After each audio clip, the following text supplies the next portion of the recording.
Well, today we were supposed to start this brief series on stewardship, but I don't feel like it. So we're not going to.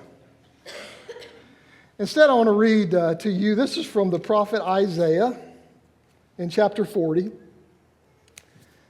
Do you not know? Have you not heard?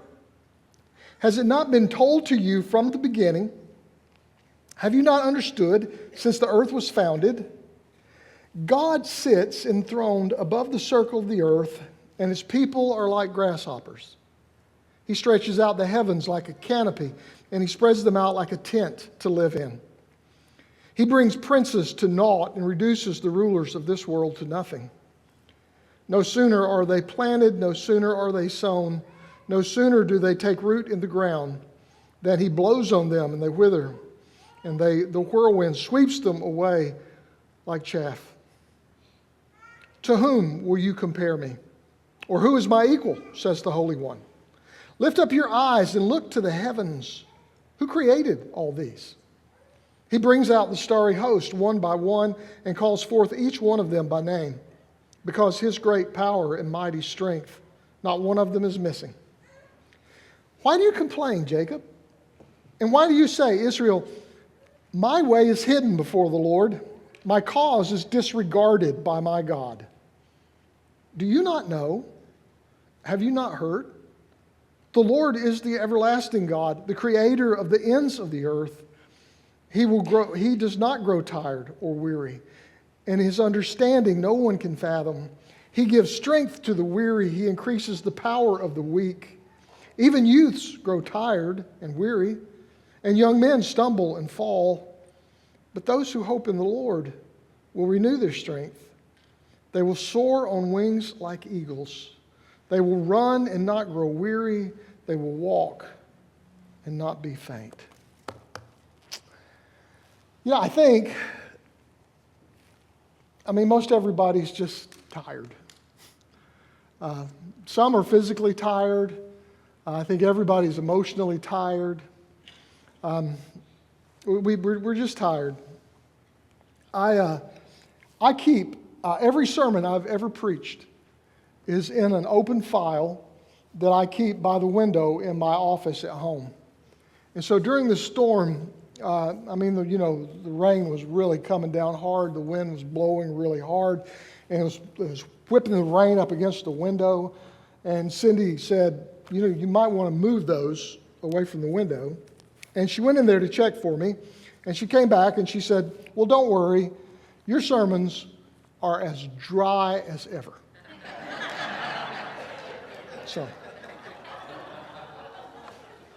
So catastrophe avoided. Well, the Israelites had a bad couple of weeks. As a matter of fact, they had a bad few decades. The Babylonians had come in and destroyed their city completely and taken them back captives to Babylon. And now they were living as like refugees in a concentration camp. And they'd been there for quite a while. They'd seen their city destroyed, wiped out. And they saw the temple, the house of their God, destroyed. And the Babylonians defeated them, and then they made fun of them. And they bragged to them and said, our astral gods are more powerful than your God, and that's why we defeated you, and now you're our prisoners. It was a miserable time. And they felt abandoned. They felt lonely. They were tired. They didn't really know what to do next. And then in verse 27, God repeats back to them what they were saying among themselves. They were saying, my way is hidden from the Lord. My cause is disregarded by my God. In other words, they were saying, God has forgotten about us. God's not paying any attention. He didn't answer any of my prayers. God's just not listening or interested in us. It sounds sort of like what Jesus said from the cross when he said, my God, why have you forsaken me? That's how they felt. And they began to wonder, did God really love them to let them go through all this? And if God did love them, then was God really powerful like they thought? Because the Babylonians said their gods took care of them. Our God didn't take care of us, so maybe God's not as powerful as we thought God was. And then the prophet speaks to these hurting, tired people. This refrain. He says, have you not known? Have you not heard? Has it not been told to you? Haven't you heard the story of how you were slaves in Egypt and God delivered you from that? Have you not heard the story about how when you wandered around in the wilderness, God provided food and He took care of you? Don't you remember all these times throughout your history when God was there and God got you through whatever it was you faced? And sometimes when we find ourselves in a crisis or in a difficult situation, that's a really good thing to remember. To think back. Remember other times in your life when you really were going through a hard time, but God got you through it. When you really, things were not going well and you didn't know if you were going to make it or not, and God got you through that. I mean, most of us are here today because we can look back and think of all the times God got us through some hard times. And that gives us hope that if God got us through stuff then God can see us through whatever we face in the present. And the prophet reminds them that God created everything that exists. God's more powerful than the princes and the kings of Babylon who think they're in charge.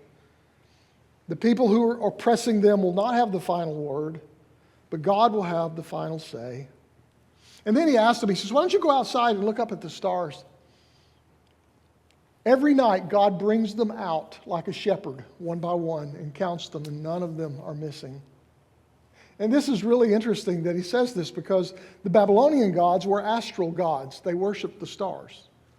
And so what he was saying to them was, the gods you worship, well, listen, God created them. God actually made all those. And a major part of worship for the Israelites had been their sacrificial system. If you sinned, you brought a sacrifice to the temple and you offered it and you were forgiven. And they would go there and offer sacrifices when they were grateful. They would offer that was the way they communicated, that was their faith. And now that's all gone. Temple is destroyed. They're captive in a foreign land. They can't bring sacrifices. They can't do any of the things they were used to doing. And so they're not even sure how to relate to God now. They're not sure what to do. And because, rites and practices and rituals are important. One of the reasons I wanted to be here today was to sing these songs and worship with you because that's important. And one of the good things is fortunately, our place of worship is still here. And it has power. They were in a time of disorientation, much like these days. Some of you have experienced damage to your homes, your cars, your property. Some of you have experienced damages to your business. And while you were cleaning up from Helene, here came Milton. And some of you work at jobs that have been all-consuming for the last several weeks because of the preparation and now the recovery. And we all know that this is just the beginning. There's still a lot left to do. And then some people only get paid when they go to work. And so they're hurting from not being able to work these last several weeks. Just a lot of anxiety and grief. And then most tragically, there are those who lost loved ones and friends. Lord, have mercy. We're tired. And our lives are disoriented. And in times like these, we wonder, why? God, why me? Or if you're fortunate enough to be sitting in an undamaged house with air conditioning and thinking, why not me? Is God really in control? Or is everything just spinning out of control? We get tired. And hear these words that the prophet spoke to Israel, and I believe he's speaking to us. We get tired, but God doesn't get tired. We don't understand, but God's wisdom is unfathomable. And to those who are tired, God gives strength. To those who are weak, God gives power. We all get tired. He says even young people get tired. Everybody gets tired. Athletes even after a while get tired. But he says those who wait on the Lord will renew their strength. And I want to look at just a couple of the words he uses. He says those who wait on the Lord. And the root of that word actually is the same word that we get the word cord or rope from. It's the idea of twisting something together and making it strong. It's also the idea of a farmer who plants a seed and then he waits for it to become a crop, but he waits with expectation. He believes something's going to happen. And so that's the kind of waiting he's talking about. It's about waiting with yearning and expectation and hope. And he says, renew. Those who wait on the Lord will renew their strength. And actually, the word doesn't really imply renew as much as it implies exchange. Is that God doesn't just renew our strength, God gives us new strength. God doesn't just renew our hope, He gives us new hope. It's like God doesn't recharge your battery, God gives you a new battery, a battery of hope. And then I love those verbs he uses to describe our faith. He says he uses fly, run, and walk. And I think that's a very appropriate description of our faith. Because, sometimes we fly. Boy, sometimes we soar like an eagle. Sometimes God just seems so good. And His presence seems so near. And everywhere we go, we see God at work. And life is wonderful. And, the cotton is high, the fish are biting, Daddy's rich, and Mama's good looking. And everything is wonderful. And we're just soaring. But then, sometimes we don't soar, sometimes we run. Like Paul put it, we run the race set before us. And we know the race before us is not a sprint, it's a marathon. But we're running. We're not flying, but we're running. And we'll get there. But then some days we walk. We don't soar, we don't run. We put one foot in front of the other until we get to our destination. Sometimes faith is just a long, slow, tired walk. And I think we spend most of our time walking anyway. I have a friend named Glenn who is a retired major from the Marine Corps. He did several tours in the Gulf War. And we became friends when I lived in Lake County, and we used to run together. I'm not sure why Glenn chose to run with me, because he was in much better shape than me. He could run faster than me, and he could run farther than me. But he lived a couple of miles from me, and so he would run from his house to my house. And then we would go run 4 or 5 miles and come back, drink some Gatorade, and then he would run home. And when we were running, he was always always kind of pushing. Just go a little faster, keep going. Go a little further, we can do it. Always pushing because Marine. One day he asked me if I knew what Semper Fi meant, and I told him yes, it's Latin for what was I thinking?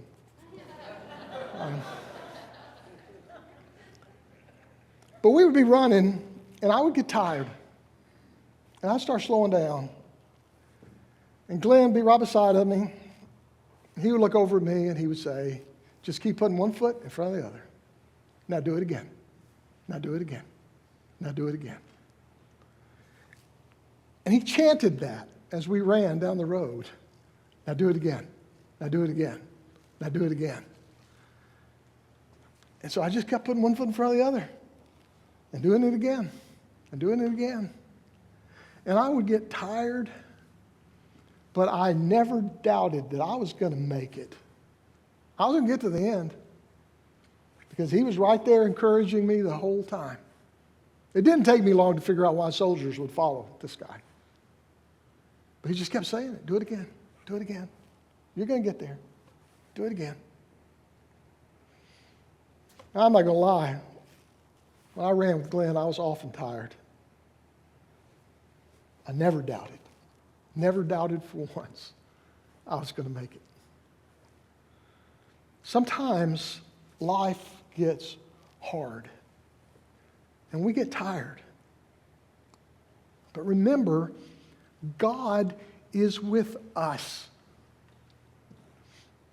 And God says something to us like this: just keep putting one foot in front of the other. You don't have to solve everything today. Just keep putting one foot in front of the other. And then he says, do it again. Just do it again. Just do it again. And because God is with us and with the example of Jesus beside us, we know we're going to make it. We're going to get through it. Because he gives us hope and encouragement. And so to every one of us who've ever been worried or tired or felt like they were losing their faith, hear these words from God to you. Do you not know? Have you not heard? Those who wait on the Lord renew their strength. They soar like eagles. They run and they don't get tired. They walk and they don't grow faint. So in the days and the months to come, God is with us. So just put one foot in front of the other and do it again. Then do it again. Then do it again.